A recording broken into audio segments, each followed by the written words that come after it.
नीलांचल पर्वत की वादियों में, जहां हर हवा में देवी की उपस्थिति महसूस होती है, वहां एक शक्ति रहती है जो बुलाती है। कहते हैं माँ कामाख्या का बुलावा किसी निमंत्रण की तरह नहीं आता। वह एक आवाज होती है जो आत्मा तक पहुंचती है, और जब यह बुलावा आता है तो कोई भी उसे टाल नहीं सकता। यह कथा है एक ऐसे ही अद्भुत बुलावे की, जिसने एक मनुष्य का जीवन और उसकी आत्मा दोनों बदल दिए। वाराणसी शहर में अभय नाम का एक व्यापारी रहता था। वह धनवान था पर मन से बेचैन। हर मंदिर गया, हर पूजा की, पर शांति कहीं नहीं मिली। एक दिन उसने अपने मित्र से कहा, मैंने सब देवताओं की आराधना की, फिर भी मन खाली है। शायद देवी देवता अब मनुष्य की नहीं सुनते।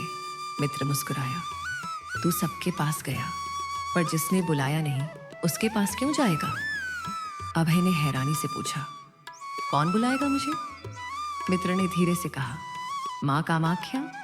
उस रात अभय अपने घर में सोया हुआ था। आधी रात को उसे एक स्वप्न आया।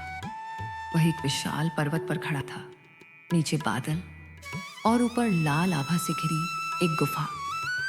गुफा के भीतर से एक कोमल पर शक्तिशाली स्वर आया, आजा अभय। वह जाग उठा। उसका हृदय धड़क रहा था। उसने पत्नी से कहा, मुझे लगा जैसे किसी ने मुझे बुलाया हो, बहुत पास से। पत्नी ने हंसकर कहा, सपना होगा। पर उस आवाज की गूंज उसके मन से नहीं गई। अगले दिन जब वह अपने व्यापार की गिनती कर रहा था, उसकी तिजोरी का ताला अपने आप खुल गया और अंदर रखे सिक्के जमीन पर गिर पड़े। हर सिक्के पर लाल सिंदूर का निशान था। वह घबरा गया, ये क्या है? तभी हवा में वही स्वर गूंजा, नीलांचल। उसने तुरंत निर्णय लिया, मैं असम जाऊंगा। शायद वही मेरी तलाश का अंत है। अभय ने किसी को कुछ नहीं बताया।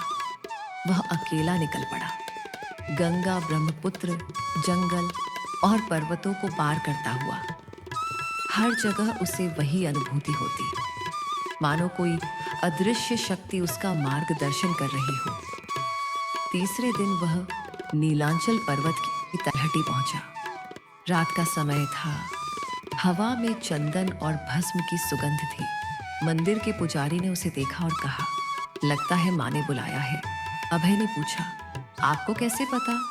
पुजारी मुस्कुराया, जिसे माँ बुलाती है उसके माथे पर लाल बिंदु अपने आप बन जाता है। अभय ने माथा छुआ। वहां सच में सिंदूर का चिन्ह था। अगले दिन सुबह वह मंदिर पहुंचा। माँ कामाख्या के गर्भगृह में प्रवेश करते ही वह सिहर उठा, जैसे पूरे शरीर में बिजली दौड़ गई हो। उसकी आंखों से आंसू बह निकले।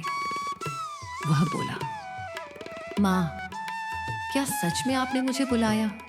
मंदिर के भीतर घंटियां अपने आप बज उठी। दीपक की लौ ऊंची हो गई और गुफा के भीतर से एक नर्म पर दिव्य स्वर गूंजा, हाँ अभय, तेरे भीतर की रिक्तता ने मुझे पुकारा।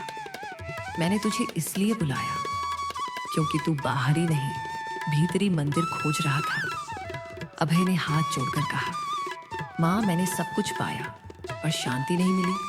माँ बोली, शांति वस्त्रों, तिजोरियों और यात्राओं में नहीं, वह तेरे भीतर है। जब तू संसार के शोर को छोड़ देगा, तब मेरी आवाज फिर सुनाई देगी। अभय ने आंसू पोंछे, माँ, अब मैं लौट जाऊं? माँ बोली, हाँ बेटा, क्योंकि मेरा बुलावा केवल बुलाने के लिए नहीं होता, जगाने के लिए होता है। जब अभय मंदिर से बाहर निकला तो सूरज की पहली किरण उसके चेहरे पर पड़ी। वह मुस्कुराया। उसे लगा जैसे वर्षों का बोझ उतर गया हो। वह अपने नगर लौटा, पर अब उसका जीवन बदल चुका था। उसने व्यापार से अधिक सेवा और दान को अपना कर्म बना लिया। लोगों ने उससे पूछा, अभय, तूने यह परिवर्तन कैसे पाया?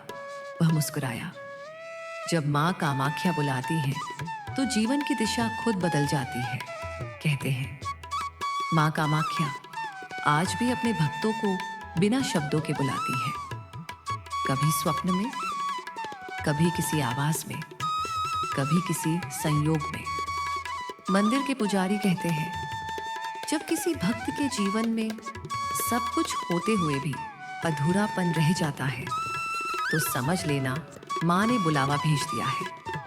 वह बुलावा कोई आवाज नहीं बल्कि मन की थरथराहट होती है। माँ कामाख्या हर युग में अपने भक्तों से कहती है मैं किसी को मजबूर नहीं करती, पर जब पुकारती हूँ तो उसकी आत्मा मुझ तक पहुंच ही जाती है। मेरे बुलावे से डरना मत, क्योंकि मैं केवल उन्हीं को बुलाती हूँ जो अपने भीतर की सच्चाई का सामना करने को तैयार होते हैं। माँ कामाख्या का बुलावा कोई चमत्कार नहीं, वह एक एहसास है जो तब जन्म लेता है जब हृदय शुद्ध होता है।